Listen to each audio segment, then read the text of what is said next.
Pour commencer cette émission, Princesse Nathalie, qui êtes-vous au-delà de vos fonctions politiques? Je m'appelle Nathalie Kienge, originaire du Haut-Katanga. Je suis née à Likasi. Je viens de la diaspora congolaise qui vit en Italie. Je suis épouse et mère. Je viens d'une famille coutumière, une grande famille dans le territoire de Kasenga. Quel a été le déclic qui vous a poussé à entrer dans la politique, surtout actuellement dans l'AFC M23? Alors les déclics pour la politique, je pense que je ne m'en souviens plus parce que je viens d'une famille politique. Donc je suis née dans une famille politique, donc le déclic c'était comme automatique. Hein. Déjà très jeune, j'œuvrais dans des partis politiques à Lubumbashi.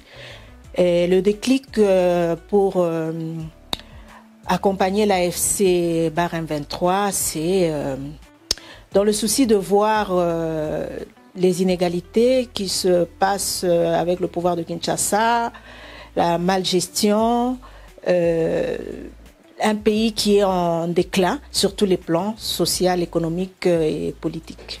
Princesse Nathalie, qu'est-ce que vous aimeriez que les publics comprennent de votre engagement? Bon, ce que je peux dire que c'est un engagement, c'est une responsabilité, un engagement, c'est une responsabilité parce que, comme je vous ai dit, je viens d'une grande famille coutumière, donc j'ai déjà été éduquée pour avoir un engagement pour la communauté. Donc dans mon éducation, ça comprend aussi l'engagement, le bien-être de la communauté, le vouloir protéger cette communauté, se mettre devant quand il y a des choses qui ne fonctionnent pas, se lever pour se battre et lutter contre toutes les choses qui ne fonctionnent pas, la corruption, la désorganisation sur tous les plans social, économique, c'est un peu ça. On vous voit dans certaines images au cœur de votre village natal. Qui représente cet endroit pour vous?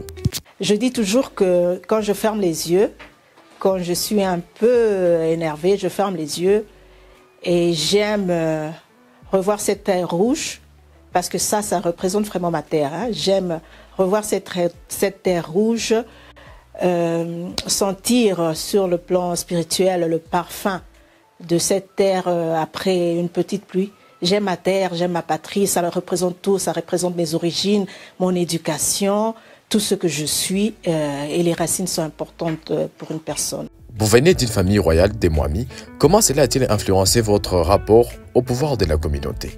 La première influence, parce que quand on vient d'une famille coutumière, hein, on vous apprend à servir la communauté. Ça veut dire que vous êtes au service de la communauté. Donc, vous êtes là pour servir la communauté. Oui, vous êtes dans une famille royale. Moi, je suis princesse du village Kienge. Mais la base, c'est servir la communauté, le bien-être de la communauté. C'est la priorité.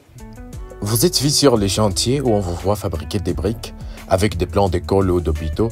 Que portez-vous concrètement comme projet au développement? Disons que je vise un développement durable qui concilie les enjeux économiques, sociaux et environnementaux pour un Congo juste et durable. Quelle est votre approche pour faire la politique? Alors mon approche pour faire la politique, c'est faire la politique au profit de la communauté. Ça veut dire être plus proche de la base. On ne doit pas voir un politicien comme quelqu'un qui est au sommet, qui est intouchable. Donc un politicien, c'est quelqu'un qui a d'abord sa base, qui a les rapports avec sa base. Et cette base doit sentir que vous faites la politique qui est utile. Que voulez-vous prouver en état actif sur terrain, souvent dans des domaines techniques réservés aux hommes? C'est pas que je veux prouver, ça veut dire que dans le leadership, il n'y a pas de genre. Même une femme peut accéder au métier. En Europe, on voit des femmes qui font tout genre de métier. Hein. Donc, ne pas mettre la limitation parce qu'on est une femme, parce qu'on est mère, ça n'exclut pas qu'on peut aussi apporter quelque chose dans la société, même ce que les hommes faisaient qui étaient exclusivement dans notre société, seulement les hommes pouvaient les faire, démontrer aussi que les femmes font partie aussi de ça. On n'est pas seulement des mamans qui élèvent, qui construisent la société, mais on peut participer aussi à cette construction en apportant sa pierre. Dans certaines images, on vous voit encadrer un atelier. Que transmettez-vous ces jours-là et c'était quelle nature de formation même? C'était en Italie, plus précisément dans la province de Rimini. Je suis présidente d'une, on dit en italien, une ONLUS, donc ONG, qui s'appelle Majabu et qui s'occupe qui travaille sur le continent européen et sur le continent africain, mais qui s'occupe spécialement des enfants, des veuves, des jeunes, surtout après Covid, des jeunes qui étaient un peu, parce qu'après la Covid en Italie, il y a eu beaucoup des adolescents qui ont eu des problèmes. Donc je suis un peu dans ce domaine vu que je suis aussi du domaine de la santé. En quoi la formation des citoyens, surtout des jeunes et des femmes, est-elle vraiment essentielle dans votre vision du leadership? Alors oui, je commence par les jeunes. Je dirais parfois négligés, hein, mettons comme ça, parfois négligés. Mais la jeunesse, c'est un des piliers hein, d'une société, de l'économie. Parce que si vous avez une jeunesse que vous n'avez pas éduquée, vous avez une jeunesse qui n'a pas été conscientisée. Par exemple, prenons un exemple sur l'amour de la patrie. C'est difficile que ce jeune, un jour, puisse se lever pour se battre contre les inégalités, contre les choses qui ne fonctionnent pas. Éduquer une jeunesse qui n'a pas le sens du travail, qui n'a pas le respect même de l'environnement. Donc, il faut voir la saleté, par exemple, à Kinshasa. Est-ce qu'on a éduqué nos jeunes? Est-ce qu'on sait que l'environnement, c'est quelque chose d'essentiel? Donc, l'éducation dans les jeunes, c'est vraiment important parce que c'est le futur de demain. Et pour l'éducation des femmes, c'est vrai, la femme est mère, mais ça ne doit pas se limiter à ça. La femme est mère, mais la femme peut être aussi une personne active dans la société, à part être mère. Elle peut participer dans l'économie, dans la santé, la politique. Donc l'éducation, éduquer une femme, pas seulement comme mère, mais aussi comme un des piliers aussi de notre société, c'est important. Vous êtes impliqué dans la transformation locale des produits. Est-ce un projet économique ou un acte politique? C'est un projet économique, c'est un projet que j'ai à cœur, ça fait des années. C'est un projet que je fais même en étant en Italie, je transforme, hein, je produis des savons naturels, je transforme la tomate, c'est une passion et un projet économique. Parce que vous devez savoir que au Congo, on ne transforme pas. Donc, en tout cas, 10% de nos produits, on ne sait pas comment les valoriser et les transformer. Donc, c'est un projet que j'ai vraiment à cœur comme femme, comme quelqu'un qui veut apporter un plus à l'économie. C'est pas un projet politique, mais un projet qui vient du cœur, un projet économique. Quel message transmettez-vous aux jeunes à travers les initiatives de production locale? Aux jeunes, je peux dire que en produisant localement, on sait ce qu'on mange. Parce que souvent, on pense que quand on achète ce qui vient de l'étranger, ça veut dire que c'est quelque chose de bien. Et pourtant, en produisant, les autres pays, les pays occidentaux, ils valorisent beaucoup, même s'ils doivent augmenter les taxes sur les choses, les produits qui viennent de l'extérieur, mais ils valorisent beaucoup les produits qui viennent du terroir. Quand tu vas dans un supermarché, dans une petite boutique, par exemple en Italie, la première chose, tu vois, les personnes demandent, ça c'est du pain qui vient d'où? Donc c'est tout à fait le contraire hein, du raisonnement qu'on a ici. Donc, ils achètent local. Donc, la priorité, c'est le local. Après, ce qui vient, on ne peut pas être fermé au monde. Mais, en tout cas, donner la priorité à nos produits qu'on produit ici, qu'on consomme ici. Ça fait des générations qu'on consomme ici.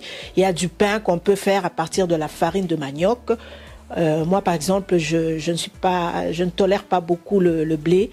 Mais ça peut être aussi ma base, que je suis née, j'ai grandi avec du maïs et du manioc. Donc, c'est produire local, c'est éviter les maladies. Éviter les maladies, c'est vivre bien. On dit en italien, uno spirito sano in un corpo sano. Donc, un esprit sain dans un corps sain. Donc, c'est un peu ça. Diriez-vous que l'autonomie économique rurale est un levier pour la paix? Oui, je dirais oui, parce que la paix, ce n'est pas seulement la parole. La paix, c'est l'acte qu'on pose aussi. Donc la paix est dans ce que l'on fait. Donc tu peux poser un acte qui donne la paix, mais tu peux demander la paix avec les paroles, ça ne fonctionne pas. Mais si tu poses un acte, en produisant, en transformant localement, ça veut dire qu'on donne l'autonomie économique à nos mamans qui sont dans les champs, à nos populations. On ne dépend pas de l'extérieur. Ça, c'est une chose que je peux dire que vous ne devenez pas esclave d'un autre pays. On peut prendre l'exemple de la Chine. La Chine produit tout. Donc, c'est un exemple. Produire soi-même, c'est éviter d'être dépendant des autres. Ça veut dire que sortir aussi de ce type d'esclavage. Vous visitez souvent des zones oubliées par l'État. Qu'est-ce que vous y découvrez et qu'est-ce que vous y apportez? L'année passée, j'ai été dans le Holomami. Ce que j'ai noté, j'ai été pas seulement dans le Holomami, j'ai tourné aussi dans le Haut-Katanga. Ce que j'ai noté, que nos populations là-bas sont vraiment oubliées. Il y a l'absence. Donc c'est un pays en déclin. Tu sens vraiment que c'est un pays en déclin. Je vais vous donner un exemple. J'ai voyagé dans le Holomami sur la route qui part de Kamina, je ne sais pas si vous connaissez, vers Kabongo. À un certain point dans la saison de pluie, il n'y a pas de route. Ça veut dire que la route est impraticable. Et comme j'étais en moto, parce que je ne pouvais même pas circuler en voiture ou en jeep, parce que la voiture déjà c'est exclu, jeep c'était impossible, et on a pris les motos. Et pour arriver là où on allait, il fallait marcher, il fallait rouler sur le chemin des rails, donc passer vraiment sur les voies ferroviaires. Et au bout de la voie ferroviaire, il y avait les agents de l'État qui font payer les taxes. C'est drôle, hein? On en rit pour ne pas pleurer. Ça veut dire que vous n'avez pas de route, mais vous permettez d'aller mettre vos agents sur la voie ferrière, hein? Excusez-moi un peu, je fais de confusion avec l'italien, pour faire payer aux pauvres gens les taxes. Donc ces histoires-là sont inacceptables. C'est pourquoi je prône la politique de l'approche avec nos bases, avec la population, pour savoir vraiment les besoins des bases, pour savoir vraiment ce qui se passe. Comment relevez-vous les attentes des populations du Congo profond aux décisions politiques prises au sommet de l'État? En tout cas, je pense qu'il n'y a pas de rapport. Je pense que beaucoup de nos politiciens ne savent même pas où se trouve, par exemple, le village de Kabongo. Je pense qu'il n'y a vraiment pas de rapport. Donc, il y a un espace vide énorme, la mer Méditerranée. Et ça, c'est pas bon. Quand la population ne vous reconnaît même pas que vous êtes à son service, parce que la mentalité congolaise, là-bas, souvent, nos bases pensent que c'est la population qui est au service du politicien. Mais ça doit être le contraire. On doit savoir renverser la pyramide. C'est le politicien qui est au service de la population. Donc pour ça, comme proposition, j'aimerais vraiment que nos politiciens puissent retourner dans leur base naturelle et démontrer qu'ils y sont et qu'ils y travaillent. Donc c'est une priorité. On doit vous voir que vous faites les champs, vous êtes l'exemple, qu'on vous voie. C'est pas que vous disparaissez, qu'on vous voie et que la population puisse comprendre que vous êtes leur représentant. Ça veut dire que vous êtes à leur service. Donc quand ils ont besoin, ils peuvent vous appeler. Quel est votre rêve pour le Congo et quelle place espérez-vous y occuper? Alors mon rêve pour le Congo, c'est voir le Congo de nos enfants, notre Congo, le Congo de Lumumba, le Congo de Tchombe, le Congo de Kimbamvita, réconciliés. Du nord au sud, de l'est à l'ouest. La réconciliation, c'est la base de la paix. Donc ça, c'est le premier rêve. Donc un Congo réconcilié qui sera la base de tout. La base de l'économie, la base de la politique, la base du social, donc la réconciliation. Je ne rêve pas d'un poste en particulier. Hein. Je rêve d'un poste qui va me permettre à participer à cette réconciliation. Quelle est votre plus grande peur et votre plus grande force? Ma plus grande peur, c'est pouvoir mourir un jour sans avoir pu transmettre mes valeurs, ma lutte à mes enfants, à la génération des jeunes qui me suit, qui croient en moi. Ce n'est pas d'échouer, hein, parce que échouer, on apprend aussi. Mais avoir essayé et avoir pu transmettre mes valeurs, mon combat, le sens de mon combat. Ma plus grande force, c'est ma famille, mes enfants, mon mari, les voir heureux. Ça, c'est ce qui me donne la force, disons, sur terre. Comme je suis aussi très croyante, ma force vient de Dieu, de mon Seigneur et mon Rédempteur. Si vous aviez l'attention de toute la jeunesse congolaise pendant 30 secondes, quelle leur diriez-vous? Jeunes, levez-vous. Rien n'est acquis. Le Congo, c'est l'unique chose que nous, on peut vous laisser, l'unique chose que vous pouvez laisser à vos enfants. Donc, levez-vous, battez-vous pour cette terre. N'acceptez jamais, jamais d'être le marchepied de quelqu'un. Et si vous devez mourir, il faut savoir mourir debout, pas à genoux. Vous venez de la diaspora congolaise en Italie. Quel regard portez-vous de la RDC depuis l'étranger? Alors, de l'étranger, je peux ouvrir une parenthèse. Je suis membre de la diaspora, mais pour le moment, j'ai laissé mon boulot, j'ai laissé ma famille en Italie pour venir à Goma, pour participer à cette révolution, parce que j'y crois fermement. Et le pourquoi, c'est que de l'Italie, de loin, quand on regarde le Congo, moi j'étais en Italie, oui, ça fait des années, plus de 25 ans, mais chaque 3-4 mois, j'étais au Congo. Comme j'ai dit précédemment, j'aime aller dans le Congo profond, j'aime visiter le Katanga, hein, parce que je n'ai pas visité d'autres régions, mais le Katanga. Et en regardant toutes ces choses, en regardant de l'Italie, parfois ça peut vous enlever le sommeil. Donc c'est vraiment triste, ça fait mal au cœur, et c'est pourquoi on est là. Qu'est-ce qui vous a motivé à quitter votre confort en Italie pour venir ici à Goma afin de s'engager bien sûr avec la révolution? Parce que je pense que le Congo vaut plus que ma petite vie, entre parenthèses. Le Congo vaut plus. C'est un grand héritage à protéger et laisser la vie que j'ai pour lutter pour le Congo, c'est rien. Le Congo vaut plus. Je ne sais pas comment les paroles justes, mais le Congo vaut plus que ma vie que je faisais en Italie. Donc, c'est placé au-dessus. Mais en état actuellement à Goma, qu'est-ce qui vous marque le plus? Alors, Goma, je suis venue pour soutenir la révolution. C'est une ville que je ne connaissais pas. Hein. Ce qui me marque, c'est par exemple que de loin, c'était pas... Je ne pensais pas trouver Goma comme ça. La première fois que j'ai décidé de venir, on m'avait dit qu'il y avait des tueries, il y avait l'invasion rwandaise, il y avait ça, je mettais ma vie en danger, mais c'est pas ça. J'ai trouvé des frères, un peuple très, très accueillant, et j'ai grossi, hein. À Goma on mange bien. Et moi je pars de la ville de Goma.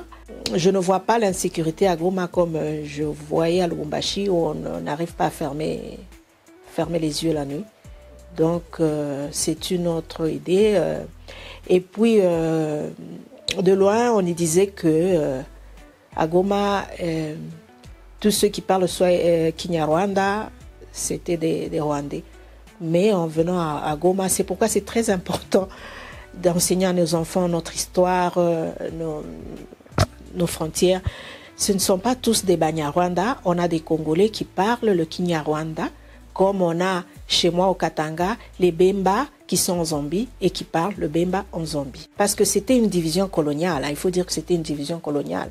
En parlant du Katanga, on a les Bemba qui sont du côté de la Zambie. C'est pas que moi je parle Bemba, mais je ne suis pas zambienne, je suis congolaise. Mais en Zambie aussi on parle Bemba. En Zambie on parle Chokwe, comme au Congo on parle Chokwe, en parlant seulement de ça. Donc ici il y a des populations qui parlent le Kinyarwanda sans être Kinyarwanda. Nous on parle français, on n'est pas français. Hein. Il y a des gens qui parlent anglais mais ils ne sont pas anglais. Les Swahili ne sont pas tous tanzaniens. On parle Swahili au Katanga, on parle Swahili au Kivu, on parle Swahili au Rwanda, au Burundi. Donc c'est ça. Une langue ne peut pas diviser tout un peuple, se tuer, se brûler parce que l'autre parle Kinyarwanda, l'autre parle Chiluba. Non, c'est pourquoi j'insiste sur la réconciliation. On est un peuple. La politique ne peut pas nous diviser. Vous avez visité les Congos profonds. Vous avez vu comment ces populations vivent. Comment réconcilier ces populations avec les leaders politiques? C'est relier ces populations aux autres villes. Il y a beaucoup de villes de la RDC qui sont enclavées, qui n'ont pas de route. Déjà, quand vous êtes enclavé, que vous n'avez pas de route, donc c'est difficile même aux autres de venir et à vous de passer de l'autre côté. Dans la saison des pluies, il y a des villages qui sont isolés. Des villages qui sont isolés. Donc, la première chose, c'est désenclaver, donc l'infrastructure. Amener à ces populations une infrastructure. Même si on devait faire des routes de terre battues, mais bien entretenues, mais que ces populations soient désenclavées pour que ça puisse donner aussi un accès, même aux politiciens. Ils sont obligés d'y aller parce que ça, en tout cas, les politiciens doivent y aller. Mais désenclaver aussi ces populations pour qu'ils puissent se sentir un peu tout près de la politique. Quelle réaction avez-vous de ceux qui pensent que les membres de la diaspora ne comprennent pas les réalités au pays? Parfois, on sait plus que vous. Hein? Moi, je me rappelle quand un des ministres coupait Internet, la communication. Nous, en Europe, peut-être qu'on était plus informés que vous, entre parenthèses. Mais je dirais que ce n'est pas vrai. Ça dépend de la diaspora. Ça dépend de l'éducation de base que vous avez reçue. En arrivant à la diaspora, vous venez quand même d'une base au Congo, à part nos enfants qui sont nés là-bas. Mais tout dépend de votre éducation, de votre engagement pour votre pays. C'est pas vrai qu'on ne sait pas ce qui se passe.